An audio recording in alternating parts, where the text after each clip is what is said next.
Hello friends, welcome to our YouTube channel. आज के इस वीडियो में आईटीआई एम्प्लॉयबिलिटी स्किल्स के मॉड्यूल 1 इंग्लिश लिटरेसी यानी अंग्रेजी साक्षरता से रिलेटेड एमसीक्यू और उसके सॉल्यूशन पर डिस्कस करेंगे।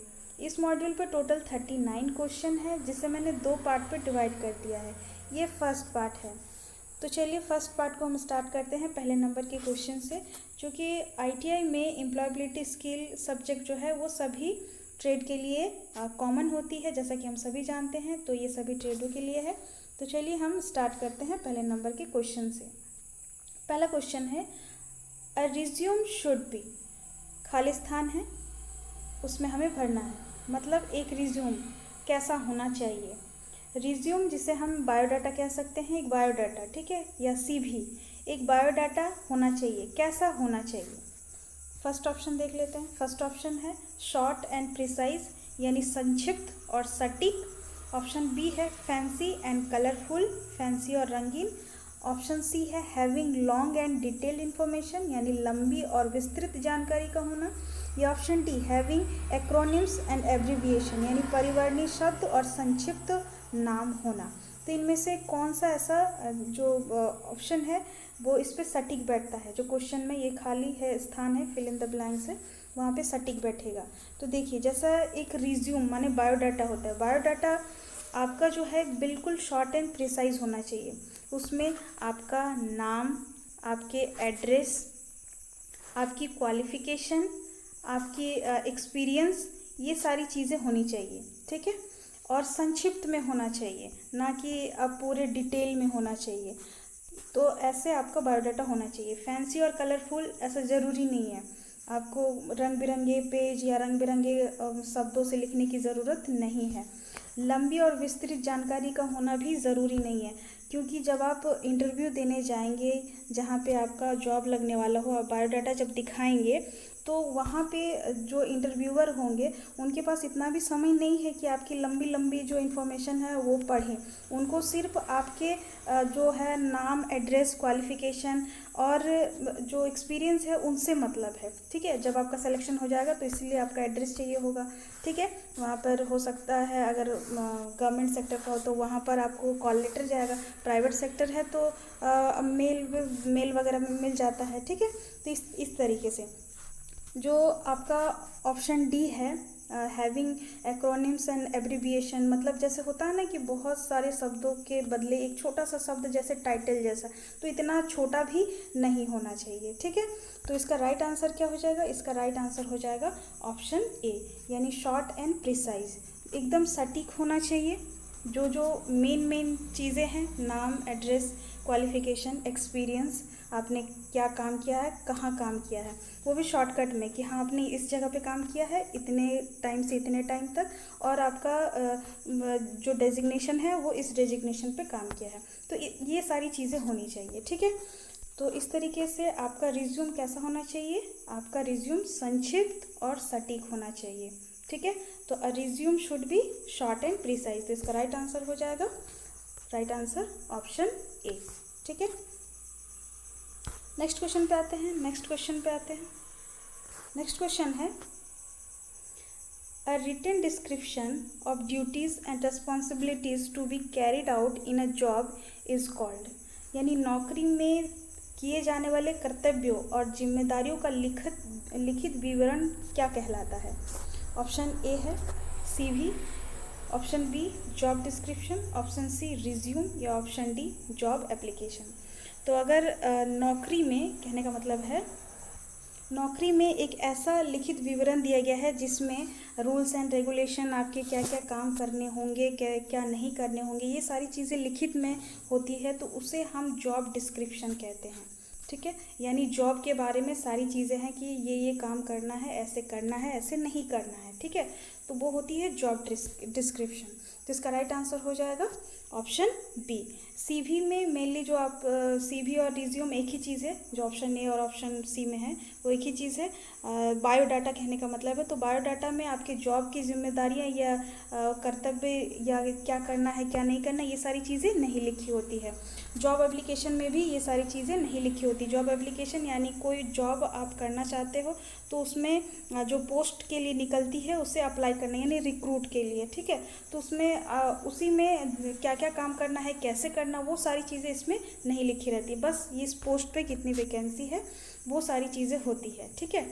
तो इसका राइट आंसर क्या हो जाएगा? इसका राइट आंसर हो जाएगा ऑप्शन बी, यानी जॉब डिस्क्रिप्शन। नेक्स्ट क्वेश्चन पर आते हैं। नेक्स्ट क्वेश्चन है, after receiving interview call what is the next step?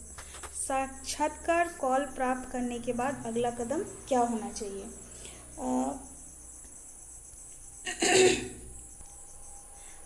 अगर आपने कहीं जॉब के लिए अप्लाई किया है और वहाँ से आपको इंटरव्यू कॉल आया है, ठीक है, तो इंटरव्यू कॉल अगर आया तो उसके बाद आप क्या करेंगे, उसके बाद का स्टेप क्या होना चाहिए? फर्स्ट ऑप्शन है सेंड एप्लीकेशन लेटर, आवेदन पत्र भेजना चाहिए या भेजें। ऑप्शन बी है प्रिपेयर द रिज्यूम, रिज्यूम तैयार करें। या ऑप्शन सी है अपीयर एट इंटरव्यू, साक्षात्कार में उपस्थित हो। या ऑप्शन डी है सेंड रिज्यूम, या रिज्यूम भेजें। तो इसका राइट आंसर हो जाएगा option C, appear at interview, साक्षात्कार में आपको उपस्थित होना है। साक्षात्कार, चूँकि क्वेश्चन में क्लियर है कि इंटरव्यू कॉल आपको भेजा जा चुका है, ठीक है, आपने रिसीव भी कर लिया है, तो इसके बाद आप क्या करेंगे? ऑब्वियसली इंटरव्यू अटेंड करेंगे, इंटरव्यू में जाएंगे आप, ठीक है। तो इसका राइट आंसर क्या हो जाएगा? इसका राइट आंसर हो जाएगा ऑप्शन सी, ठीक है। आपको कोई एप्लीकेशन भेजने की ज़रूरत नहीं है और ना ही रिज्यूम भेजने की ज़रूरत है, ना ही रिज्यूम प्रिपेयर करने की ज़रूरत है। तो ये सारा ऑप्शन, बाकी जो ऑप्शन है वो गलत हो जाएगा और राइट आंसर ऑप्शन सी हो जाएगा। नेक्स्ट क्वेश्चन पे आते हैं। नेक्स्ट क्वेश्चन है, choose suitable word for the given sentence. दिए गए वाक्य के लिए ये जो WH से बना शब्द है उसका चयन करना है। यहाँ रिक्त स्थान है, उसके बाद है एनिमल डू यू लाइक। तो यहाँ पर जो है फिल इन द ब्लैंक से खाली स्थान है, रिक्त स्थान है। यहाँ पे आपको WH के बाद जो शब्द बने हैं, चारों ऑप्शन दिए गए हैं, ठीक है, उसमें से कोई एक जो है वर्ड इसमें फिल इन द ब्लैंक्स यानी इस रिक्त स्थान में आएगा और ये उस सेंटेंस को पूरा करेगा। तो सही शब्द का चयन करना है। जो खाली स्थान के बाद वाला शब्द है एनिमल डू यू लाइक, मतलब कि पशु आप पसंद करते हो, मतलब क्वेश्चन मार्क है, पूछा गया है, ठीक है। तो इससे पहले आपको इन चारों में से कोई एक का चयन करना है। पहला जो वर्ड है वो है विच, दूसरा वाई, तीसरा है यानी सी ऑप्शन वेयर, और ऑप्शन डी है व्हेन, ठीक है। तो अगर मतलब ये जो सवाल है, कोई आपसे पूछेगा कि आप कौन सा पशु पसंद करते हो, ठीक है, या कौन से पशु को आप पसंद करते हो, ठीक। कोई कहे कि कौन सा जानवर आपको पसंद है, तो कौन सा जानवर पसंद है, तो यानी कि कौन, ठीक है। विच मतलब आप समझ रहे होंगे किस या कौन, ठीक है। वाई मतलब क्यों होता है, वेयर मतलब कहाँ होता है, व्हेन मतलब कब होता है, ठीक है, इसका हिंदी। तो आप समझ गए होंगे कि यहाँ जो रिक्त स्थान है वहाँ पर क्या आएगा, तो वहाँ पर आएगा विच, ठीक है। क्या आएगा? विच आएगा। Which animal do you like, आप कौन सा पशु पसंद करते हो, ठीक है, या कौन से जानवर पसंद करते हो। तो इसका राइट आंसर हो गया, right answer option A, which animal do you like, ठीक है, right option option A. Next question पर आते हैं। नेक्स्ट क्वेश्चन है, choose the correct punctuation mark after the word Rohan in the given sentence. दिए गए वाक्य में रोहन शब्द के बाद सही विराम चिन्ह का चयन कीजिए। तो यहाँ पर क्वेश्चन जो है, एक सेंटेंस दिया गया है। क्वेश्चन क्या है? Rohan, David and Ram are playing hide and seek.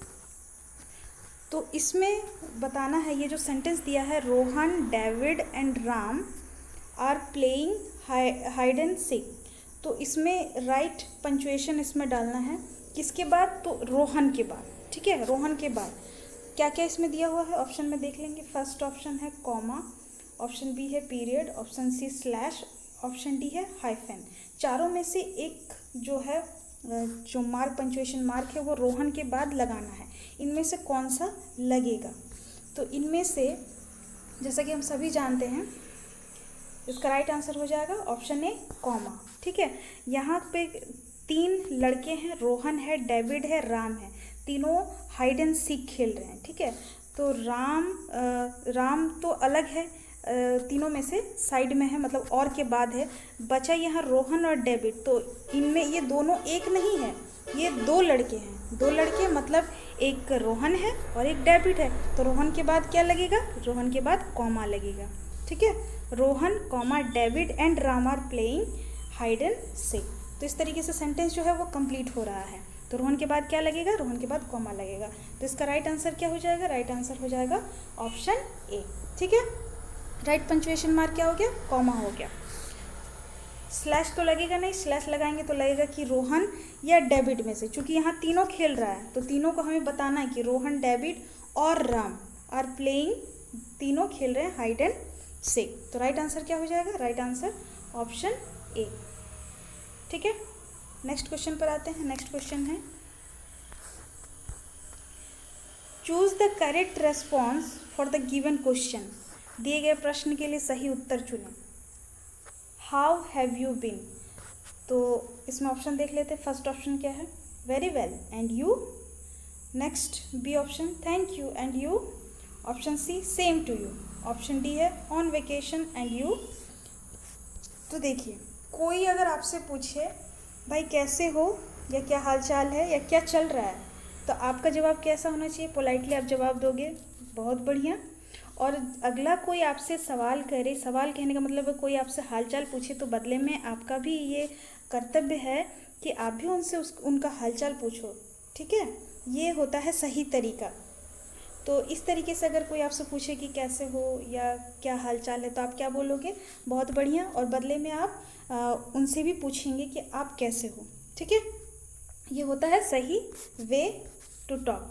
तो चलिए, तो इसका हम राइट आंसर बताते हैं। राइट आंसर क्या हो जाएगा? राइट आंसर हो जाएगा option A, variable and you. तो ये हो जाएगा इसका राइट आंसर। जैसे देखिए, ऑप्शन बी में क्या है? Thank you and you.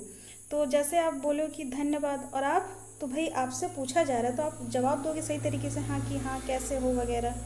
ठीक, सी में क्या है? Same to you. तो ये सेम टू यू, कोई आपको हैप्पी न्यू ईयर थोड़ी ना बोल रहा है कि आप उसको सेम टू यू बोलोगे। वो आपके बारे में पूछ रहे हैं, तो आपका हालचाल जानने की कोशिश कर रहे हैं, तो आप बोलोगे ना कि हाँ अच्छे हैं या नहीं अच्छे हैं। तो नहीं अच्छे हैं तब भी अच्छा ही बोलना चाहिए, क्योंकि लोगों के सामने दुख बताने का क्या मतलब है, तो अच्छा ही बोलोगे। ठीक है, तो ये ऑप्शन भी गलत हो जाएगा। नेक्स्ट डी, तो ऑन वेकेशन एंड यू, तो ये मतलब ये एटीट्यूड वाला है, मतलब हाँ वेकेशन पर है, आप क्या है। तो इस तरीके का जवाब भी नहीं होना चाहिए। जवाब कैसे होना चाहिए? बहुत बढ़िया, और आप कैसे हैं। ठीक है, तो इसका राइट आंसर क्या हो जाएगा? ऑप्शन है वेरी वेल एंड यू। तो ये इसका राइट आंसर हो जाएगा। ठीक है, नेक्स्ट क्वेश्चन पर आते हैं। नेक्स्ट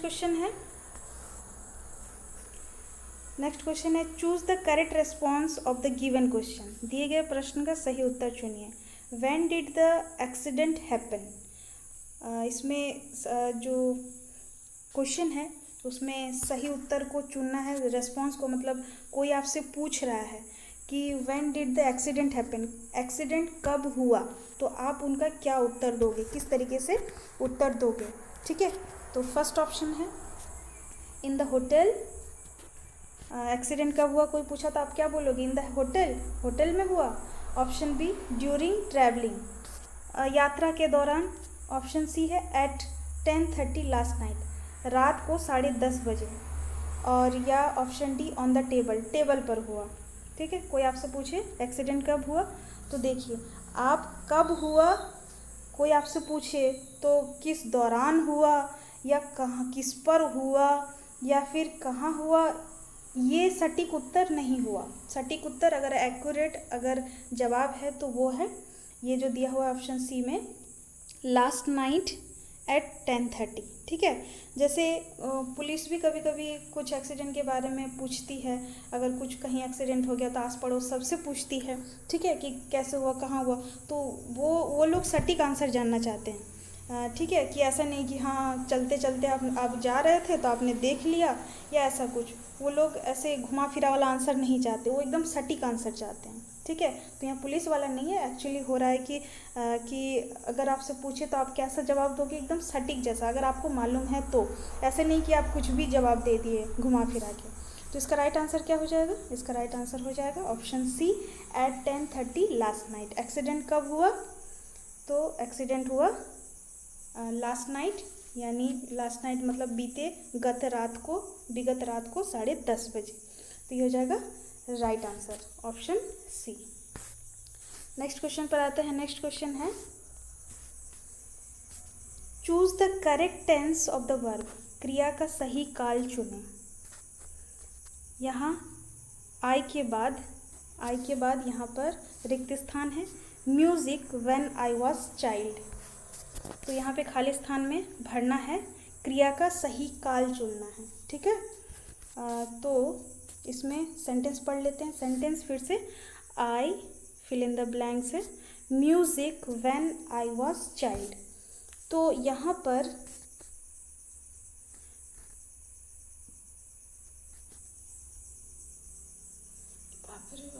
है, तो सेंटेंस म्यूजिक के बाद वाला सेंटेंस आप पढ़िए। तो क्या पढ़ेंगे? When I was child. तो इसका हिंदी क्या हो जाएगा? जब मैं बच्चा था। ठीक है, क्या? जब मैं बच्चा था या बच्ची थी। ठीक है, म्यूजिक के बाद वाला सेंटेंस, उससे पहले हमको इसमें भरना है। ठीक है, तो बच्चा था, बच्चे का वो पास्ट गुजर के अब हम बड़े हो गए, मतलब आई है ना, मतलब इस सेंटेंस के अकॉर्डिंग कि जब मैं बच्चा था, तो बच्चा था, लेकिन अब की सिचुएशन क्या है? अब हम बड़े हो गए हैं। ठीक है, तो यानी कि जो यहाँ पे भरा जाना है, ठीक है, काल का जो क्रिया होगा वो क्या होगा? वो पास्ट का होगा, ऑब्वियसली पास्ट टेंस का होना चाहिए, पास्ट टेंस का होगा। तो चलिए हम अब इसके अकॉर्डिंग इसको फिल करेंगे। ठीक है, फर्स्ट ऑप्शन क्या है? लर्न। दूसरा ऑप्शन है am learning. C option will learn, या ऑप्शन डी लर्नड है।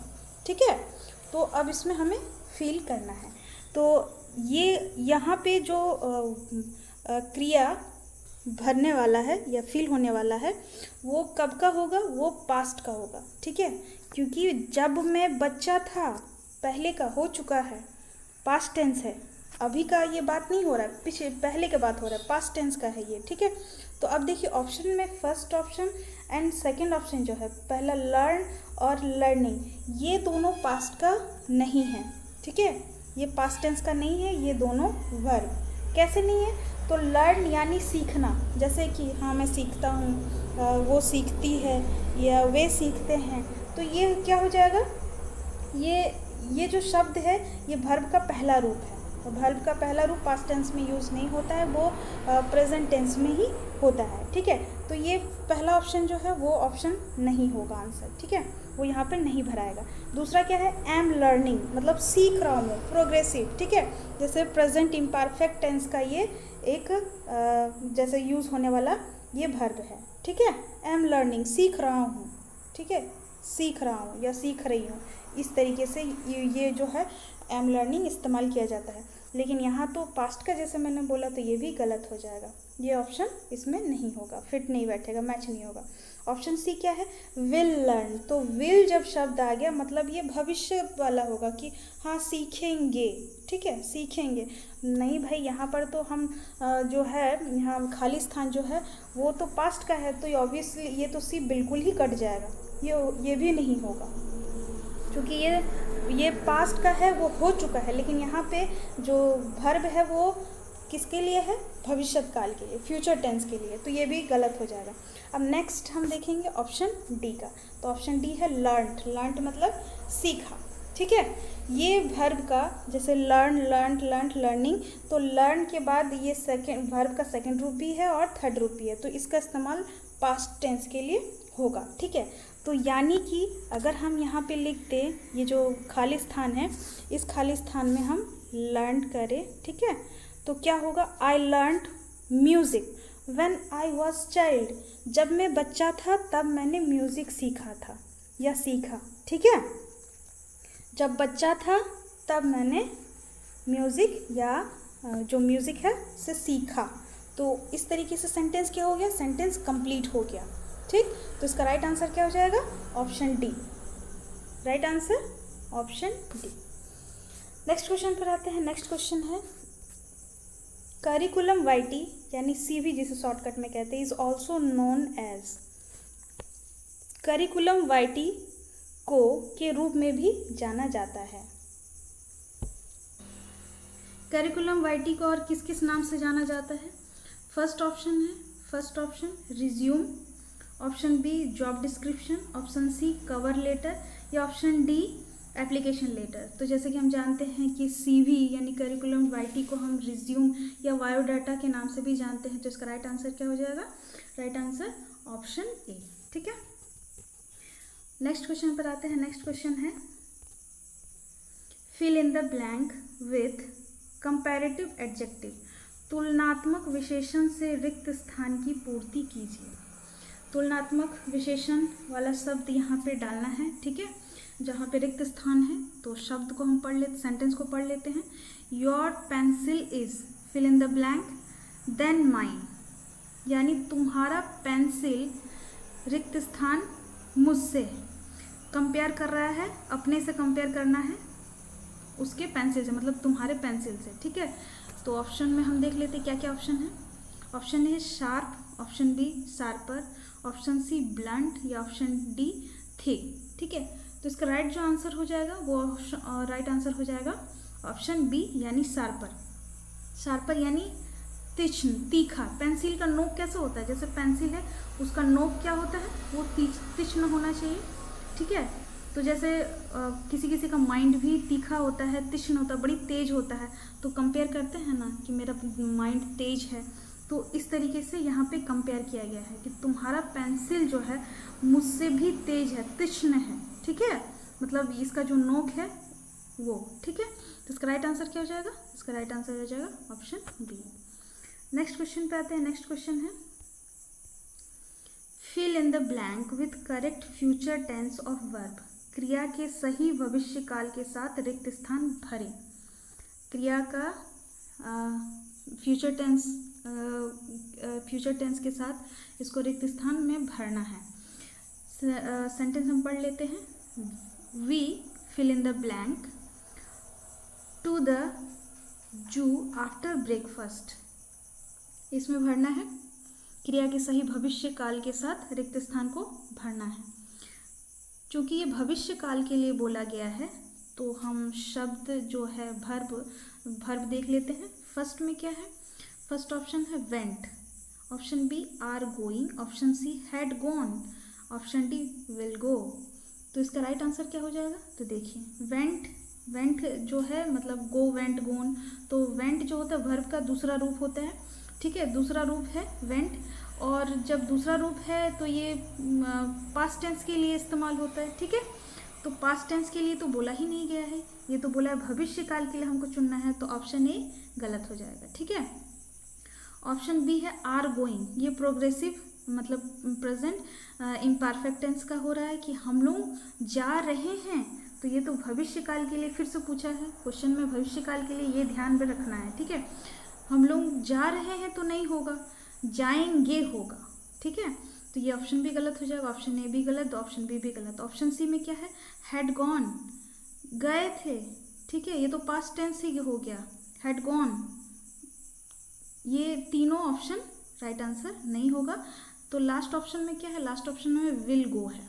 ठीक है, विल गो यानी कि we will go to the zoo after breakfast.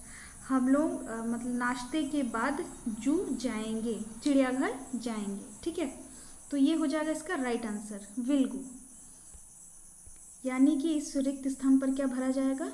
Will go. तो इसका राइट आंसर हो गया option D, we will go to the zoo after breakfast. ये एकदम करेक्ट मैच हो रहा है सेंटेंस में। ठीक है, तो इसका right answer option D. Next question पे आते हैं। नेक्स्ट क्वेश्चन है fill in the blank with correct word. सही शब्द से रिक्त स्थान की पूर्ति कीजिए। सेंटेंस पढ़ लेते हैं जो अभी आधा अधूरा है। दे रिक्त स्थान fill in the blank good friends.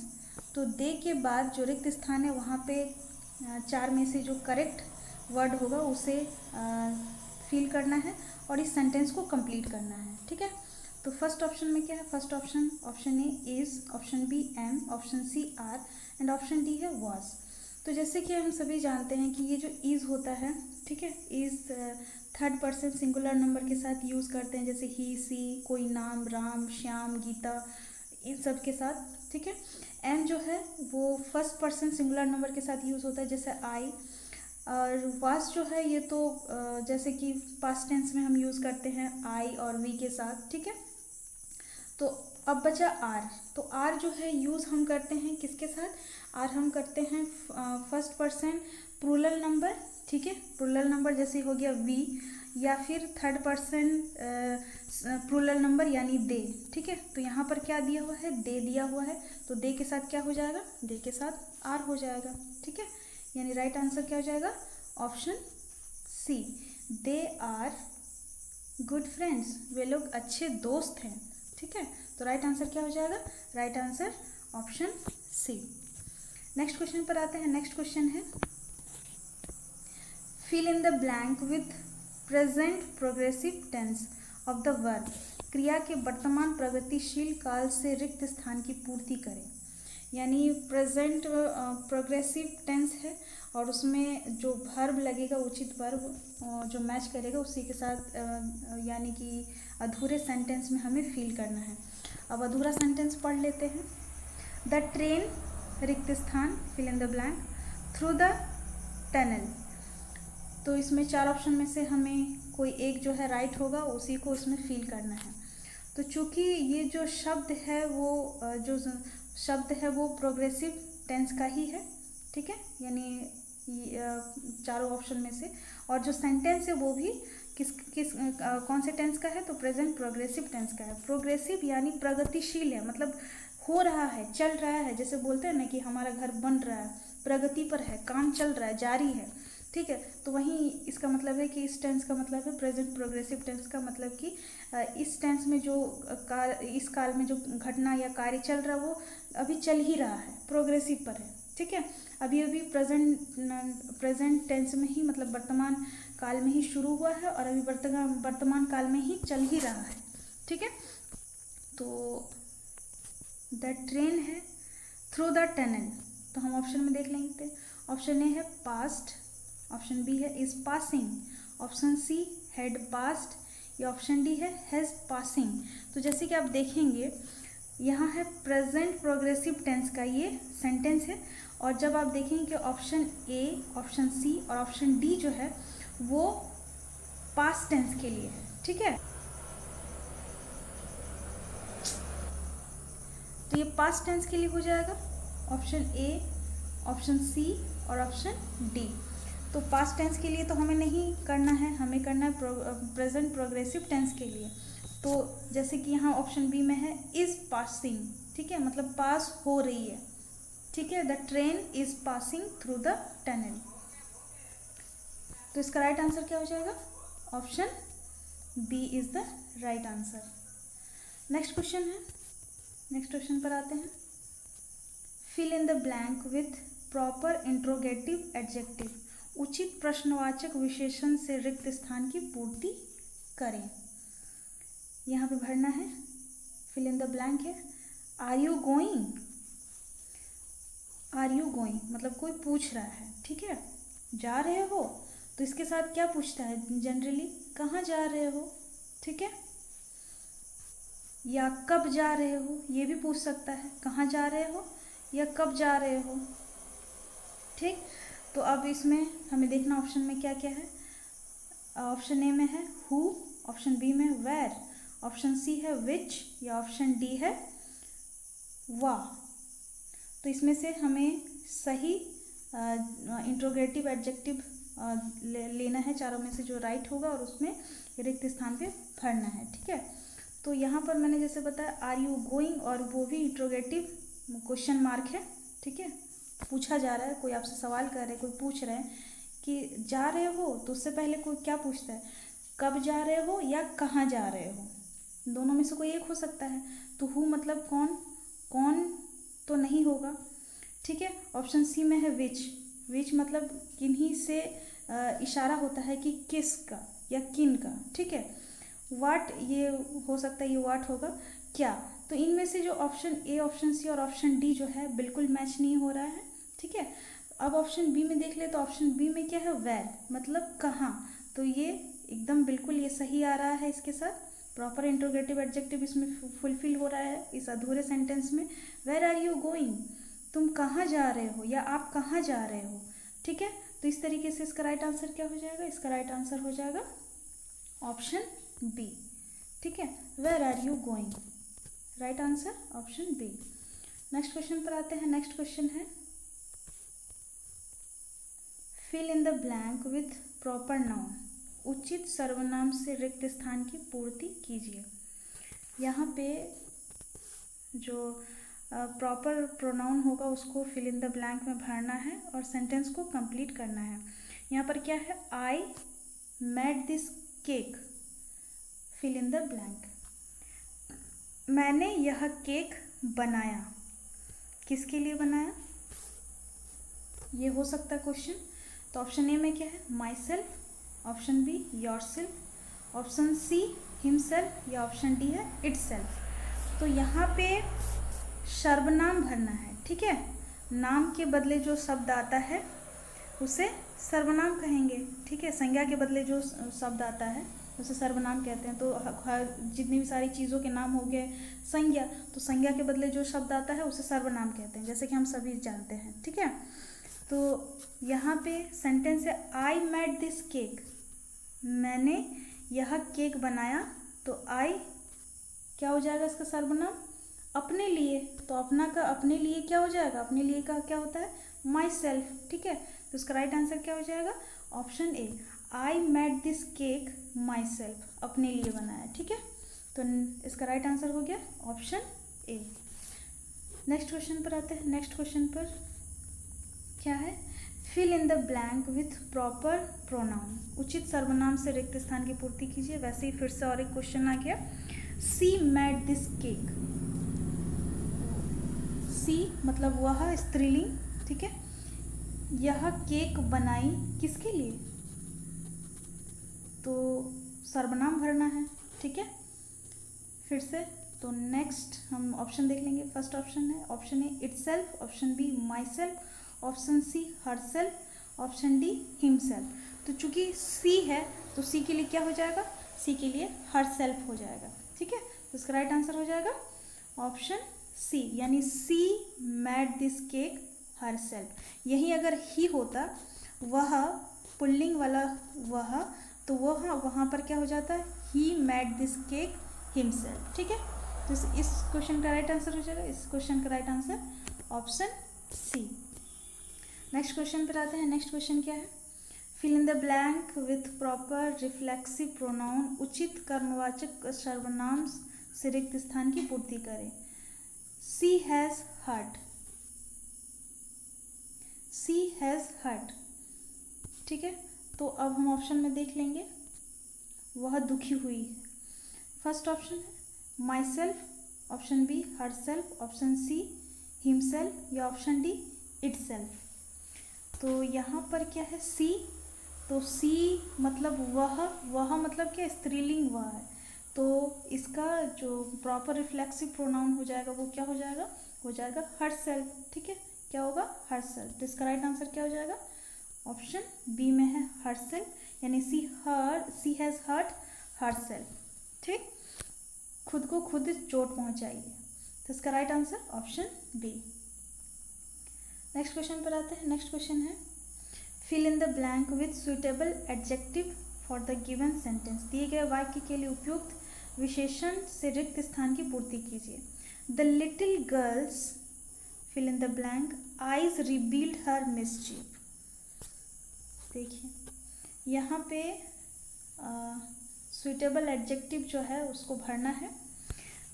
यह सेंटेंस है, द लिटिल गर्ल्स रिक्त स्थान आईज रिवील्ड हर मिसचीफ। तो ऑप्शन में देख लेंगे, ऑप्शन ए है chubby, option B weak, option C short sighted and option D twinkling. देखिए लिटिल गर्ल्स छोटी बच्चियाँ आइज रिवील्ड हर मिस्चिफ, उनकी आंखें जो है उसकी शरारतों का खुलासा कर रही है। ठीक है, तो उसकी आंखें क्या है, कैसी है, चबी है या वीक है या शॉर्ट साइटेड या ट्विंकलिंग है। ठीक है, चबी यानी गोल मटोल, वीक यानी कमज़ोर, शॉर्ट साइटेड यानी जैसे कि थोड़ा नहीं देख पाना या दूरदर्शी टाइप का। ठीक है, ट्विंकलिंग यानी टिमटिमाती, जैसे बोलते हैं ट्विंकल ट्विंकल लिटिल स्टार, तो यही टिमटिमाती। तो यहाँ पे जो सुइटेबल एडजेक्टिव हो रहा है वो हो रहा है ट्विंकलिंग। ठीक है, the little girls twinkling eyes revealed her mischief, छोटी बच्चियों की टिमटिमाती आंखें उनकी शरारतें, जो छोटे बच्चे शरारतें करते हैं उसकी शरारतें खुलासा कर रही है। ठीक है, शरारती आंखें, शरारती बच्चियाँ। तो इसका राइट आंसर क्या हो जाएगा, इसका राइट आंसर हो जाएगा ऑप्शन डी, ट्विंकलिंग आइज। ठीक है, right answer option D. Next question पर आते हैं। नेक्स्ट क्वेश्चन है fill in the blank with suitable place preposition, उपयुक्त स्थान पूर्व स्वर के साथ रिक्त स्थान की पूर्ति करें। यहाँ जो अधूरा सेंटेंस है इसमें प्रीपोजिशन इसमें डालना है, कौन सा प्रीपोजिशन से ये सेंटेंस कंप्लीट होता है। तो देखते हैं अधूरा सेंटेंस क्या है। My house is fill in the blank the third floor, मेरा घर कहाँ है, तो थर्ड फ्लोर पर है, तीसरे मंजिला पर है। जैसे कि हम बोलते हैं ना कि आपका घर कहाँ है, तो मेरा घर यहाँ है। ठीक है, तो मेरा घर कहाँ पर है, तीसरे मंजिले पर है। तो यहाँ पर ऑप्शन में देख लीजिए, फर्स्ट ऑप्शन क्या है, at, option B in, option C on, option D under. तो जैसे मैंने बताया कि मेरा घर तीसरे मंजिले पर है, तो पर यानी कि माई house is on the third floor. ठीक है, ये इसका राइट प्रीपोजिशन होगा, इससे क्या होगा, सेंटेंस कंप्लीट हो रहा है। तो इसका राइट आंसर क्या हो जाएगा, option C, my house is on the third floor. Right answer option C. Next question पर आते हैं। नेक्स्ट क्वेश्चन है fill in the blank, fill in the correct question word. ठीक है, वहीं same fill in the blank ही है, सही प्रश्न जो है शब्द भरेंगे, करेक्ट क्वेश्चन वर्ड। यहाँ पे फिल इन द ब्लैंक है, is the speaker at the function, is the speaker at the function, question mark है। ठीक है, कोई आपसे पूछ रहे हैं कि प्रवक्ता जो है इस फंक्शन का, इस समारोह का प्रवक्ता कौन है, ऐसा सवाल है, इस समारोह के प्रवक्ता कौन है, स्पीकर कौन है। तो इस तरीके से ये सेंटेंस कंप्लीट हो रहा है हिंदी में। तो ऑप्शन देख लीजिए, ऑप्शन में क्या ऑप्शन है, option A what, option B when, option C why या ऑप्शन डी हु। तो आप समझ गए होंगे कि इसका राइट आंसर क्या होगा।